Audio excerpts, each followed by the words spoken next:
हाथ को आया मुंह न लगा। ये मुहावरा अमेरिका के राष्ट्रपति डोनाल्ड ट्रंप और रूस के राष्ट्रपति व्लादिमीर पुतिन के फोन कॉल पर फिट बैठता है। 18 मार्च को ट्रंप और पुतिन ने यूक्रेन वॉर पर दूसरी दफा बात की। इसमें ट्रंप ने 30 दिनों के संघर्ष विराम का प्रस्ताव रखा। अमेरिका ने यूक्रेन को इसके लिए पहले ही राजी कर लिया था, मगर पुतिन ने उन्हें बहुत देर तक गोल गोल घुमाया और अंत में एक झुंझुना पकड़ाकर छोड़ दिया। अब ये पुतिन फुल सीज फायर के लिए तैयार क्यों नहीं हुए? बहुत देर से कह रहे हैं कि जंग रोको। क्या पुतिन ने ट्रंप को ठेंगा दिखा दिया? और इस फोन कॉल का यूक्रेन वॉर पर कैसा असर दिख सकता है? आज के शो में हम इसी पर विस्तार से बात करने वाले हैं। खबर गांव है। नमस्कार, स्वीकार कीजिए निखिल का आप हमारा डेली इंटरनेशनल बुलेटिन राजदूत देख रहे हैं, जहां आज बात दूसरे ट्रंप पुतिन कॉल की।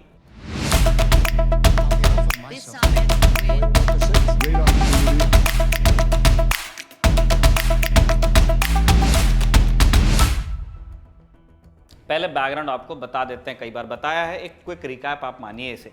ट्रंप 2.0 में पुतिन के साथ पहला फोन कॉल 12 फरवरी को ही हो गया था। फरवरी 2022 में जैसे ही रूस ने यूक्रेन पर हमला किया, अमेरिका के साथ उसके संबंध पटरी से उतर गए थे। बाइडेन की सरकार यूक्रेन के सपोर्ट में खुलकर आई। सबसे ज़्यादा सैनिक मदद भी उन्होंने भेजी। दूसरे नंबर पर रहेंगे। अगर आप नेट यूरोप को देखेंगे तो कंट्री वाइज गिनेंगे तो यूएस पहले नंबर पर है। रूस के खिलाफ आर्थिक प्रतिबंध लगाने में सबसे आगे यूएस रहा। एक तरह से यूएस ने यूक्रेन के कंधे पर रखकर बंदूक चला दी, या बाइडेन कह लीजिए। ऐसे में शीर्ष नेताओं के बीच बातचीत की गुंजाइश नहीं थी, लेकिन ट्रंप ने इस धारणा को तोड़ा। पुतिन ने भी उनके चुनाव जीतते ही उनकी तारीफों के पुल बांधे। 7 नवंबर 2024 को एक कार्यक्रम में उन्होंने ट्रंप को बधाई दी, उन्हें बहादुरी का तमगा दिया और कहा कि हम यूक्रेन के मसले पर बातचीत को तैयार हैं। फिर 20 जनवरी 2025 को ट्रंप 2.0 का शपथ ग्रहण हुआ। फरवरी की शुरुआत में ट्रंप ने अपने मित्र स्टीव विटकॉफ को मॉस्को भेजा। मॉस्को में विटकॉफ ने एक अमेरिकी नागरिक मार्क फोगल को रिहा करवाया। फोगल पर मेडिसिनल marijuana से जुड़े एक मामले में इल्जाम लगे थे। अगस्त 2021 में अरेस्ट हुए थे। उन्हें 16 बरस की सजा सुनाई गई थी, लेकिन नेगोशिएशन के बाद रूस ने उन्हें छोड़ने का फैसला किया। विटकॉफ जब मॉस्को से लौटे, फोगल उन्हीं के प्राइवेट जेट में थे। उनका जेट मॉस्को से सीधा वॉशिंगटन पहुंचा। इससे पहले रूस और यूएस के बीच कैदियों की अदला बदली किसी तीसरे मुल्क में हुआ करती थी। अमेरिका पहुंचते ही फोगल को व्हाइट हाउस बुलाया गया। वहां ट्रंप ने खुद उनका स्वागत किया। पुतिन को उन्होंने शुक्रिया अदा किया। इसके अलावा अमेरिका ने फोगल के बदले एक रूसी साइबर अपराधी को भी रिहा किया। इस तरह ट्रंप और पुतिन के बीच बातचीत के लिए एक माहौल तैयार हुआ। फिर 12 फरवरी 2025 को दोपहर को ट्रंप और पुतिन फोन पर बात करते हैं। ट्रंप कहते हैं कि यूक्रेन वॉर खत्म करने का समय आ चुका है। इस पर पुतिन बोले कि आपकी बात तो ठीक है, लेकिन हमें बैठकर एक दूसरे को समझना चाहिए। मैन टू मैन होगा। जब ट्रंप ने इस फोन कॉल का ऑफिशियल बखान किया, ऐलान किया, वो फूले नहीं समा रहे थे। उन्होंने दावा किया कि यूक्रेन वॉर खत्म करने को लेकर नेगोशिएशन बहुत जल्द शुरू हो जाएगा। आखिरकार 18 फरवरी को ट्रंप और पुतिन का प्रतिनिधिमंडल सऊदी अरब की राजधानी रियाद पहुंचा, लेकिन इसमें यूक्रेन को नहीं बुलाया गया। यूक्रेन ने इस पर आपत्ति जता दी, कह दिया कि ऐसी डील स्वीकार नहीं की जाएगी जिसमें हमें बुलाया न गया हो। दूसरी तरफ यूरोप के देशों ने भी विरोध दर्ज कराना शुरू किया। उनका कहना था कि यूक्रेन पीस डील में हमें भी शामिल किया जाना चाहिए। इसे लेकर यूएस और यूक्रेन और यूरोप के दूसरे देशों के बीच अब तल्खी बढ़ने लगी। इस कड़ी में ट्रंप ने ज़ेलेंस्की को तानाशाह कहा और उन्हें कुर्सी छोड़ने के लिए भी कह दिया, लेकिन बीच में यूक्रेन के रेयर अर्थ मिनरल्स अमेरिका को देने के लिए बात चलने लगी और यूक्रेन राजी भी हुआ।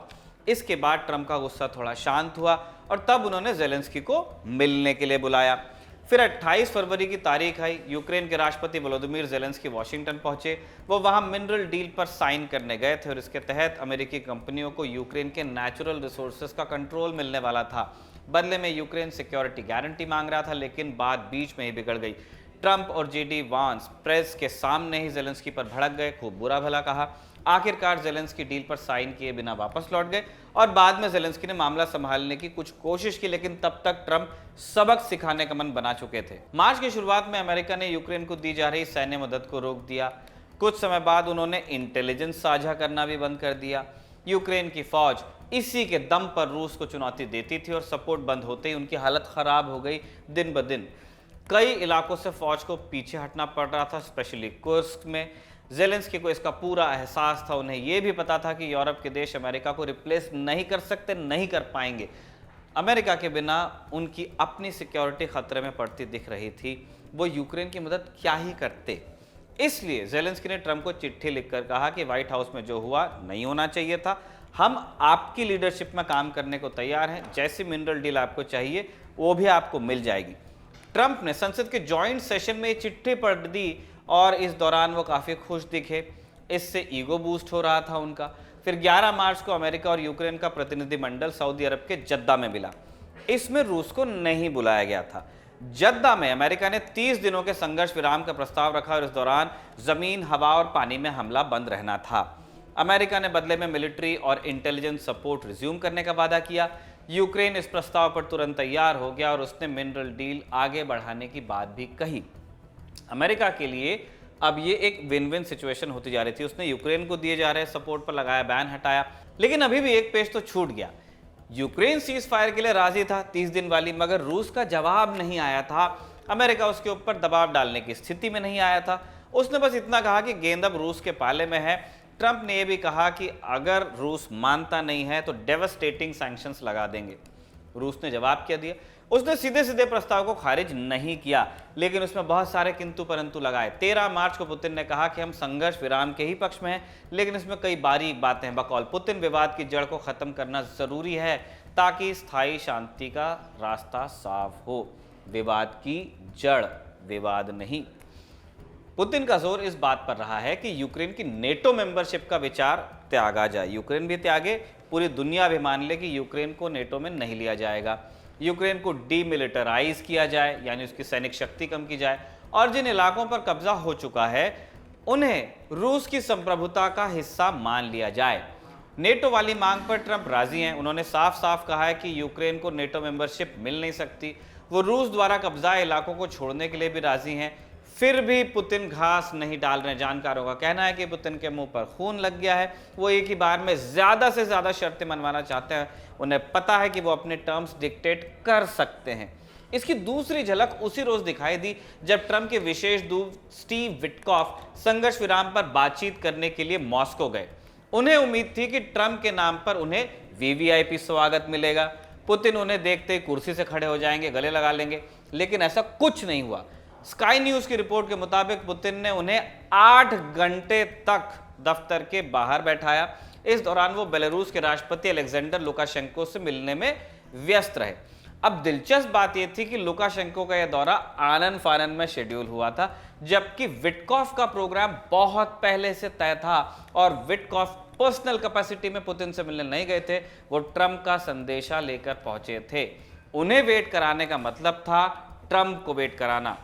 फिर भी पुतिन ने लोड नहीं लिया। 8 घंटे बाद उन्होंने विटकॉफ को मिलने बुलाया और उनकी बात सुनने की बजाय अपनी डिमांड्स की लिस्ट देकर रवाना कर दिया। रशियन मीडिया में छपी रिपोर्ट्स के मुताबिक पुतिन से मीटिंग खत्म होने के आधे घंटे बाद ही विटकॉफ एयरपोर्ट पे थे और उनके हाथ में डिमांड्स की लिस्ट के अलावा और कुछ भी नहीं था। ये पुतिन का मैसेज देने का तरीका था कि यहां पर मैं बॉस हूं, मैं जो चाहूंगा वो करूंगा। लेकिन ट्रंप ने इसे डाउन प्ले किया। उन्होंने सोशल मीडिया पर लिखा कि वेट कराने वाली खबरें झूठी हैं। विटकॉफ को बिल्कुल भी इंतजार नहीं करना पड़ा। मीडिया बदनाम करने की कोशिश कर रहा है।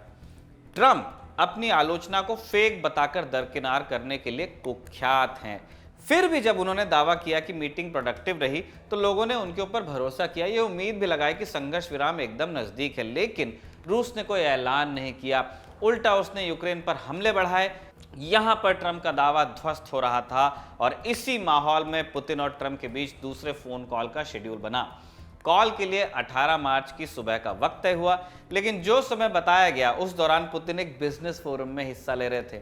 वहां उनसे पूछा गया कि क्या आपकी प्रेसिडेंट ट्रंप से बात होने वाली है। इस पर पुतिन ने हंसते हुए कहा कि सारी बातों पर भरोसा नहीं करना चाहिए। इसके बाद भी बहुत देर तक फोन कॉल की रिपोर्ट नहीं आई। ऐसा लग रहा था कि शेड्यूल बदला गया है, लेकिन यह भी पुतिन का पावर गेम था। उनको यह दिखाना था कि मैं इंपॉर्टेंट हूं, मुझे किसी की गरज नहीं है, मैं सामने वाले को वेट करा सकता हूं, चाहे वो यूएस का राष्ट्रपति ही क्यों ना हो। बहरहाल लंबे इंतजार के बाद बातचीत शुरू हुई। इस पर ट्रंप ने 30 दिनों के संघर्ष विराम का प्रस्ताव रखा। ट्रंप को उम्मीद थी कि पुतिन उनकी बात टालेंगे नहीं। उन्होंने कई दफा यह कहा है कि बाइडेन कमजोर थे, मैं ताकतवर हूं, पुतिन मेरी सुनेंगे। लेकिन 18 मार्च को ट्रंप को पता लग गया कि पुतिन सिर्फ अपनी ही बात सुनते हैं। उन्होंने ट्रंप का प्रस्ताव तुरंत खारिज कर दिया। वो लड़ाई पूरी तरह रोकने के लिए तैयार नहीं हुए। इसकी बजाय उन्होंने 30 दिनों तक सिर्फ एनर्जी और दूसरे इंफ्रास्ट्रक्चर पर हमला रोकने की बात कही। उन्होंने कहा कि जब तक यूक्रेन को बाहर से मिल रहा मिलिट्री और इंटेलिजेंस सपोर्ट बंद नहीं होता, तब तक पूर्ण युद्ध विराम पर बात हो ही नहीं सकती। यही बात पुतिन ने प्रेस कॉन्फ्रेंस में कही थी, यही बात विटकॉफ को समझाई गई थी, लेकिन ट्रंप मानने को तैयार नहीं थे। जब उन्हें सामने से सुनने को मिला, तब उन्हें झटका लगा। ये ट्रंप के लिए एक निजी हार जैसा था, मगर ट्रंप ने इसे प्रोडक्टिव बताकर पेश कर दिया। उन्होंने दावा किया कि स्थायी शांति की दिशा में बहुत जल्द काम शुरू किया जाएगा। दोनों नेताओं ने नेगोशिएशन जारी रखने पर भी सहमति जताई ही है। तो सवाल ये उठता है कि पुतिन ट्रंप कॉल का हासिल रहा क्या? तीनों पार्टियों के कॉन्टेक्स्ट में समझ लीजिए। पहले रूस की बात। इस पूरे प्रोसेस में रूस बाजीगर बनकर उभरा है। उसने पहले ट्रंप को बातचीत के लिए मजबूर किया, फिर अपनी शर्तें ट्रंप को डिक्टेट की और अब अपने हिसाब से नई डिमांड्स रख रहे हैं। अमेरिका के लिए यह असहज करने वाली स्थिति है। ट्रंप को लगा था कि जैसे यूक्रेन झुक गया, वैसे ही रूस को भी मजबूर किया जाएगा, लेकिन रूस के पास समय बहुत सारा है। Time is on their side. वो अपने रिसोर्सेज से जंग को फंड कर रहा है, वो इसे कंटिन्यू कर सकता है, इसीलिए उसकी डिमांड को आसानी से दरकिनार आप कर नहीं पाएंगे। यूएस को क्या हासिल हुआ? निराशा। ट्रंप को ऐसे जवाब की उम्मीद थी नहीं। वो रूस को बुली भी नहीं कर सकते हैं, जैसे वो कनाडा, मेक्सिको या यूक्रेन के साथ कर रहे हैं। रूस के साथ उन्हें बराबरी वाला ही बर्ताव करना होगा, वरना पुतिन के लिए सीज फायर टॉक्स को टालना मुश्किल काम नहीं है। एक तथ्य ये भी है कि ट्रंप यूक्रेन में और पैसा खर्च नहीं करना चाहते, उन्हें जंग खत्म कराने का क्रेडिट भी लेना है। ऐसे में उन्हें वही मिलेगा जो रूस देना चाहता है, यानी अमेरिका के पास पाने के लिए बहुत कम चीजें बची हैं, खोने के लिए बहुत कुछ है। क्रेडिबिलिटी है, यूरोप की मित्रता है और रूस के हाथों बिकने का इल्जाम तो है ही, जो लंबे समय तक ट्रंप को परेशान कर सकता है, यूएस को भी। तीसरा पक्ष यूक्रेन। जंग उसी की धरती पर लड़ी जा रही है, उसी के हजारों सैनिक कुर्स्क में फंसे हुए हैं। उनके सामने पुतिन ने दो विकल्प रखे हैं, सरेंडर और डाई। इसलिए यूक्रेन पीड़ित होते हुए भी मूक दर्शक की भूमिका में है। उसने खुद को अमेरिका के भरोसे छोड़ रखा है। उसकी किस्मत वहीं तक साथ देगी जब तक अमेरिका उसके साथ खड़ा है। ट्रंप पुतिन फोन कॉल के बाद यूक्रेन के राष्ट्रपति ज़ेलेंस्की ने कहा कि हम लिमिटेड सीजफायर मानने को भी तैयार हैं, लेकिन थोड़ी ही देर के बाद उन्होंने इल्जाम लगाया कि रूस ने हमला बंद नहीं किया है। ऐसे में हम चुप नहीं बैठेंगे। यानी ट्रंप और पुतिन के बीच जिस लिमिटेड सीजफायर पर सहमति बनी, उसमें भी कुछ दरारें अब दिख रही हैं। ऐसे में पूर्ण युद्ध विराम कैसे होगा, सोचने वाली बात है। इस वक्त रूस का पलड़ा सबसे भारी है। वो किसी भी हालत में यह बढ़त गंवाना नहीं चाहेगा। यूक्रेन बस मोहरा था, उसकी राय लेने की बजाय उसको फैसले डिक्टेट किए जा रहे हैं। वही अमेरिका के लिए गले की फांस बन गया है, ना गोल पा रहा है, ना निगल पा रहा है। ये डोनाल्ड ट्रंप की भी परीक्षा है। वो यूक्रेन को इससे ज्यादा बुली नहीं कर सकते, क्योंकि वो तो पहले से ही कदमों में है और रूस को बुली करने के बारे में ट्रंप ने शायद सोचा भी नहीं होगा। कम से कम संकेत अभी तक के दिखा नहीं है, आगे भी इसकी उम्मीद कम ही है। शौकत थानवी का एक बड़ा सुंदर शेर भी है, हमने लूज टॉक्स में सुना था कि कमजोर मुकाबिल हो तो फौलाद है मोमिन, अंग्रेज हो सरकार तो औलाद है मोमिन। तो मुकाबिल यानी आपका कॉम्पिटिटर, आपका प्रतिद्वंद्वी जब कमज़ोर होता है तो आप बहुत इजीली हो जाते हैं फौलाद, लेकिन जब आपके सामने एक अंग्रेज़, एक मजबूत व्यक्ति आता है जो टर्म्स डिक्टेट कर सकता है, तब आपकी घिग्गी बन जाती है, जैसा डोनाल्ड ट्रंप के साथ अभी हो रहा है। अब औलाद हो गए हैं, ज़ेलेंस्की के सामने फौलाद थे। Ukraine peace deal, Putin Trump call, white house विवाद और यूरोप बनाम यूएस को लेकर हम राजदूत में पहले भी आपसे बात कर चुके हैं। विस्तार से आप जानना चाहते हैं तो डिस्क्रिप्शन में दिए लिंक्स पर आप जा सकते हैं। इसी के साथ अभिषेक का लिखा, इरशाद का रिकॉर्ड किया राजदूत समाप्त होता है। खबर गांव को लाइक, शेयर और सब्सक्राइब आप करते रहिए। कल आपसे फिर मुलाकात होगी। शुक्रिया, शुभ रात्रि।